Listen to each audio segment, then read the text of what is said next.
Assalamualaikum warahmatullahi wabarakatuh. Salam jumpa kembali dengan saya. Kali ini kita akan belajar terkait manajemen operasional. Di sini kita akan bahas yaitu forecasting atau peramalan. Sebenarnya tujuannya buat apa itu forecasting atau peramalan? Ya, hanya untuk meramal penjualan atau produksi di masa akan datang berapa. Di perusahaan biasanya akan melakukan kegiatan, setiap melakukan kegiatan melihat forecasting 4 bulan atau 2 bulan ke depan. Maksudnya untuk yang pertama, prepare atau persiapan barang yang akan dibeli atau yang akan diproduksi, atau persiapan yang akan dijual untuk masa yang akan datang atau waktu yang akan datang.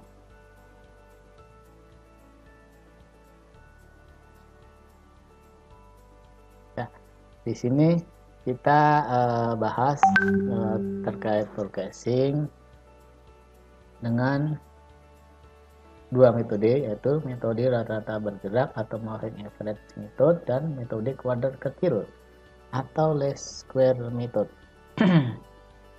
Dalam peramalan, hanya alat bantu yang penting dalam perencanaan yang efektif dan efisien. Biasanya peramalan mempunyai peran langsung pada peristiwa, misalnya pelanggan, pesaing, pemerintah, dan yang lain dan lain-lain. Dalam peramalan, permintaan manajemen operasi, yaitu perencanaan schedule produksi, perencanaan pemenuhan kebutuhan bahan, perencanaan kebutuhan tenaga kerja, kapasitas produksi, layout fasilitas, lokasi, metode proses, dan jumlah mesin, serta yang lainnya. Dalam metode penamalan, metode kuantitatif dapat dibagi ke dalam deret berkala atau runtun atau time series, dan metode kausal atau sedangkan metode kualitatif dapat dibagi menjadi metode eksploratoris dan normatif. Dalam kuantitatif ada 3 kondisi yang harus dipenuhi, yaitu tersedia informasi tentang masa lalu.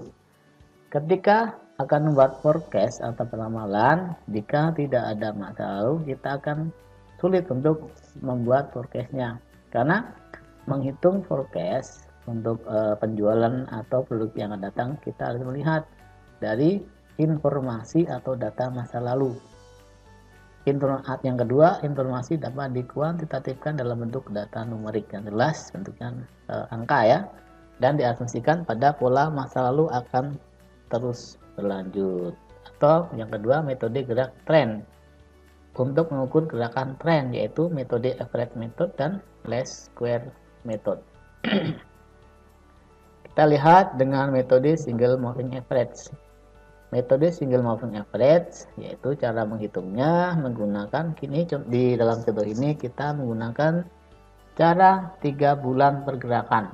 Maka forecast 1 bulan sebesar rata-rata 3 bulan sebelumnya. Jadi yang dimaksud adalah kita akan menghitung forecast bulan keempat, kita melihat data 3 bulan yang lalu, yaitu ada di sini dijelaskan ada ST plus 1, yaitu forecast untuk periode ke T plus 1 atau di periode yang akan datang atau periode 1 bulan ke depan.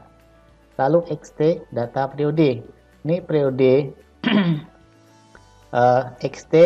XT min 1 plus XT min N plus 1, dan di sini yang dikatakan N yaitu jangka waktu moving average-nya. Ini metode single moving average. Contohnya, jika forecast dengan metode 3 bulan moving average untuk bulan April, misalkan di sini contohnya penjualan gula pada bulan Januari menjual gula sebanyak 20.000 kg, pada bulan Februari 21.000 kg, dan Maret 19.000 kg. Lalu bagaimana kita akan melihat forecast atau penamalan bulan keempat atau di bulan April? Yaitu dengan rumus tadi ya, kita akan mencari S4 sama dengan X3 plus X2 plus X1 dibagi dengan 3. Lalu kita menghitungnya, tadi kita lihat X3 atau di bulan ketiga yaitu bulan Maret 19.000, X2 di bulan Februari 21.000, dan X1 di bulan Januari 20.000 dibagi dengan 3 atau pergerakan 3 bulan. Lalu kita bisa melihat forecast yang kita temukan untuk bulan April adalah 20.000.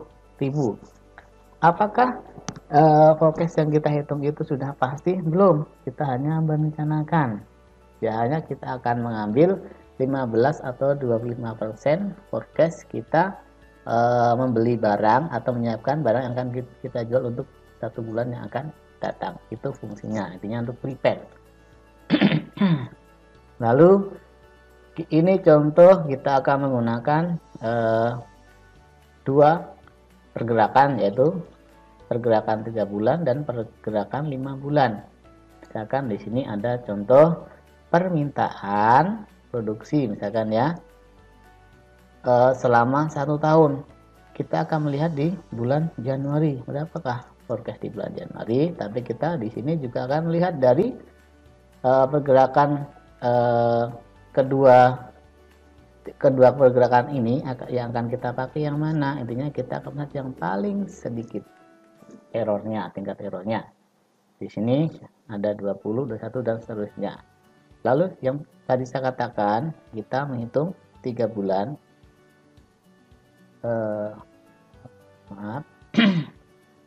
Dari bulan Januari, Februari, Maret kita bagi 3, kita letakkan di bulan keempat. Ini forecast untuk bulan April. Lalu bagaimana kita menghitung bulan Mei? Tinggal kita turunkan dari Februari, Maret, April, kita turunkan di bulan Mei. Lalu untuk yang 5 bulan bagaimana? Sama caranya dengan kita menghitung forecast atau pergerakan 3 bulan. Kalau 3 bulan kita bagi 3, kalau 5 bulan kita bagi 5. Kita menghitung 5 bulan yang lalu ya, dari bulan Mei, April, Maret, Februari, Januari. Kita akan melihat di bulan Juni. Tinggal kita jumlahkan dari 5 bulan ini, kita bagi 5. Hasilnya 19,80. Jadi total dari 20 plus 21 plus 19 plus 17 plus 22 kita bagi 5. Hasilnya 19,80.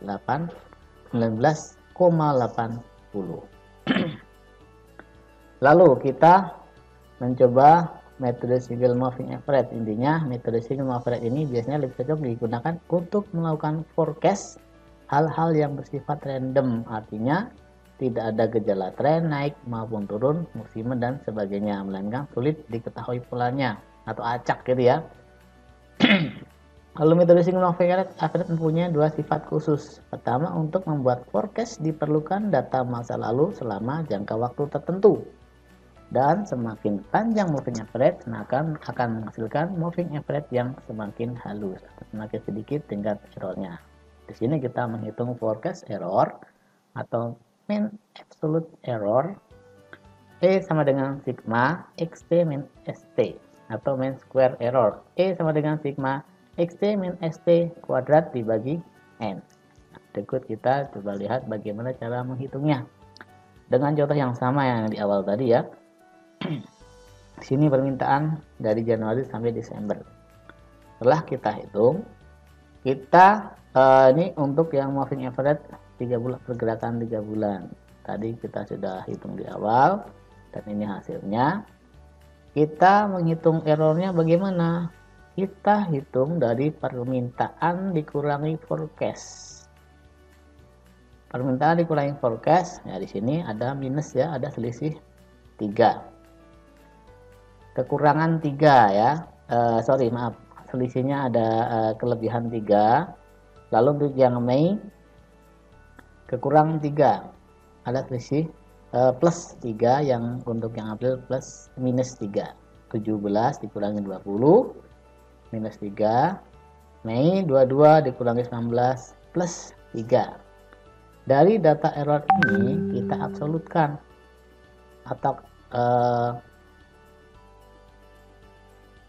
kita absolutkan nilainya ya, maka semuanya menjadi positif. Lalu dari hasil absolute error ini kita kuadratkan, lalu akan muncul nilainya ya. Untuk yang forecast April 9, Mei 9 dan seterusnya.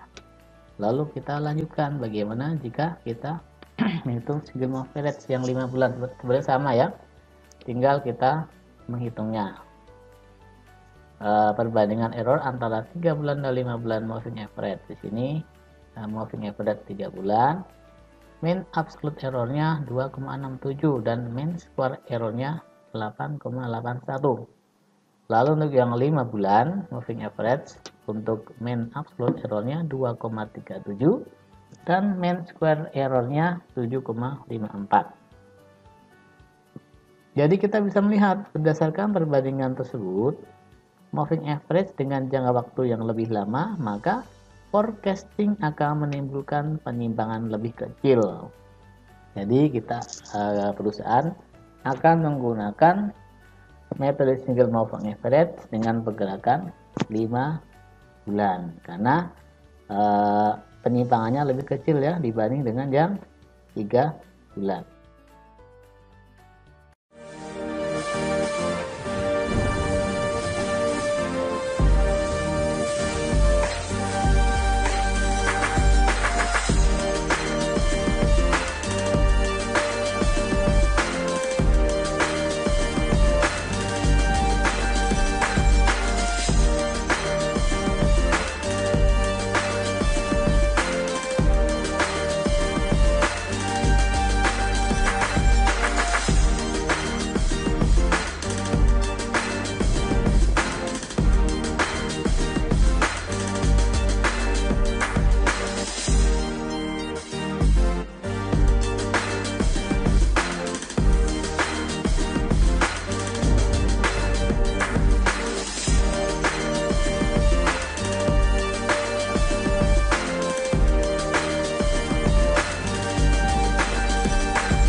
Masuk.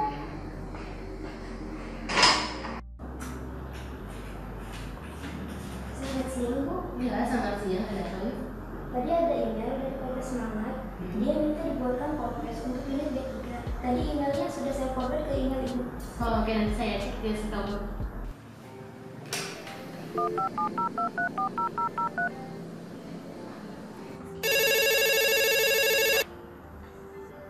Selamat siang, PT Semangat dibuat di sini. Ada yang bisa dibantu? Halo, selamat siang. Saya Cindy dari PT Kamu. Bisa bicara dengan Bapak Arya? Oh iya, Ibu Sinti. Sebentar ya, Bu. Saya sambungkan dengan Pak Arya.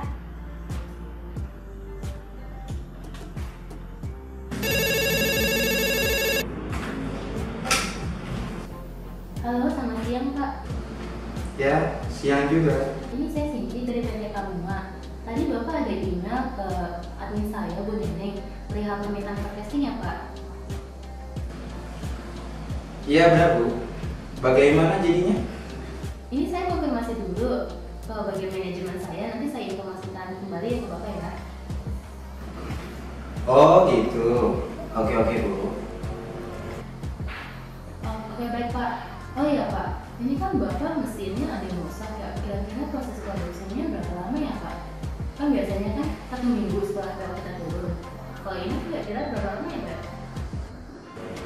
Untuk proses produksi kita memerlukan kurang lebihnya 2 minggu, Bu.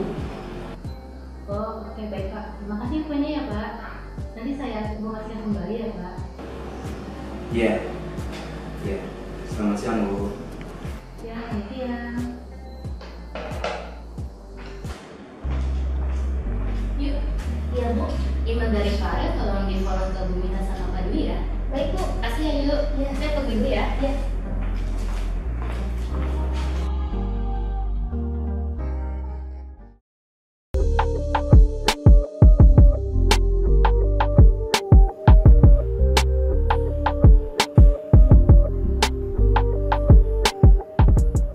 Halo Neng.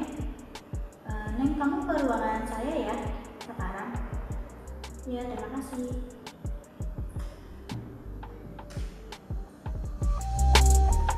Permisi Bu, tadi ada apa ya dengan saya? Oh iya Neng, tolong kamu cari laporan penjualan tahun lalu. Nanti kamu antarkan ke bagian operasional ke Pak Dwi ya.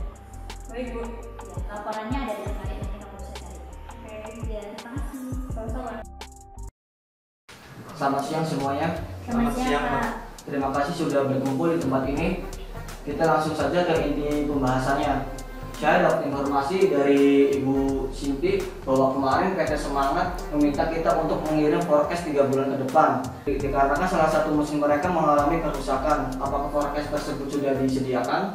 Oh ya Pak, untuk forecast sudah saya buat dan semua datanya saya dapat dari Bu Silvi. Untuk penjualan tahun ini sepertinya tidak berbeda jauh dengan penjualan tahun lalu Pak, sehingga data penjualan tahun lalu bisa digunakan untuk perhitungan forecast. Dan saya juga sudah perhitungkan ini lebih cocok dengan menggunakan perkiraan SMA 5 karena tingkat errornya paling rendah. Dan ini datanya Pak. Ini.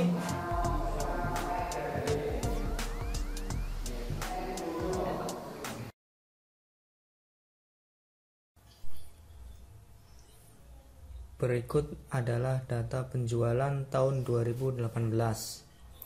Data ini dapat digunakan untuk perhitungan forecast tahun 2019. Untuk perhitungan forecast tahun 2019, kita akan menggunakan metode Single Moving Average atau SMA. SMA ini kita hitung dari SMA 3 dan SMA 5 berdasarkan penjualan tahun 2018. Untuk SMA 3, cara menghitungnya adalah dengan menjumlahkan data penjualan dari bulan pertama, kedua, dan ketiga, kemudian kita bagi 3. Di situ kita akan mendapat nilai 120.000. Untuk cara selanjutnya, bulan kelima, 6, 7, dan seterusnya akan menggunakan cara yang sama dengan perhitungan yang tadi.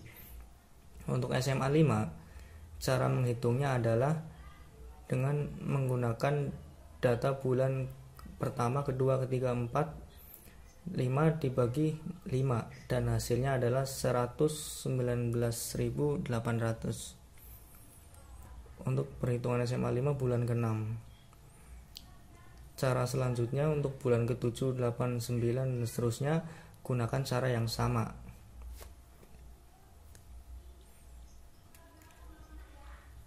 Setelah perhitungan tadi, kita akan menghitung error dari SMA 3 yang sudah kita kerjakan tadi. Untuk menghitung errornya sendiri adalah dengan melihat selisih antara data penjualan tahun 2018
Untuk SMA 5 perhitungannya sama dengan SMA 3 berdasarkan data penjualan bulan kelima. Cara perhitungannya adalah untuk error SMA 5 dan absolut SMA 5 sama dengan perhitungan di SMA 3, yaitu dengan melihat selisih data penjualan dengan perkiraan kita di bulan yang akan kita hitung.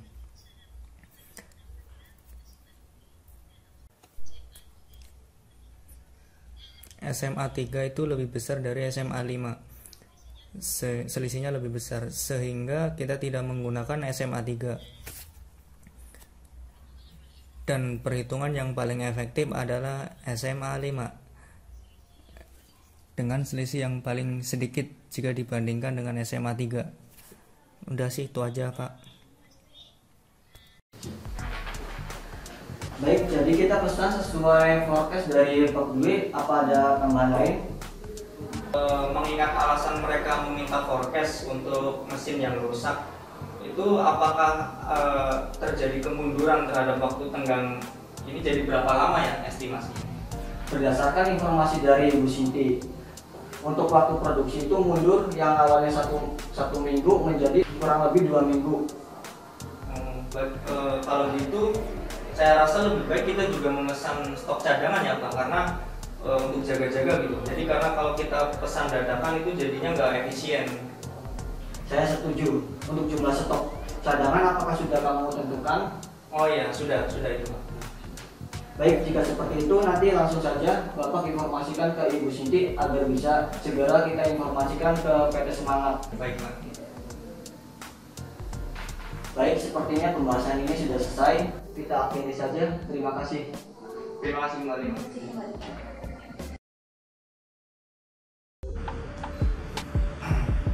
Sik, tolong sini dulu bentar sih. Jadi gini sih, ini kan ada dokumen buat Ibu Sinti.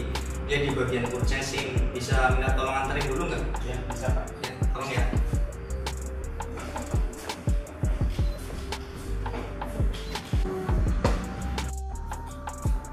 Pak, maaf, tadi saya nggak sengaja lihat dokumen purchase untuk unit 3. Iya. Saya mau tanya boleh nggak? Iya boleh, silakan. Purchase itu apa sih? Oh, jadi forecast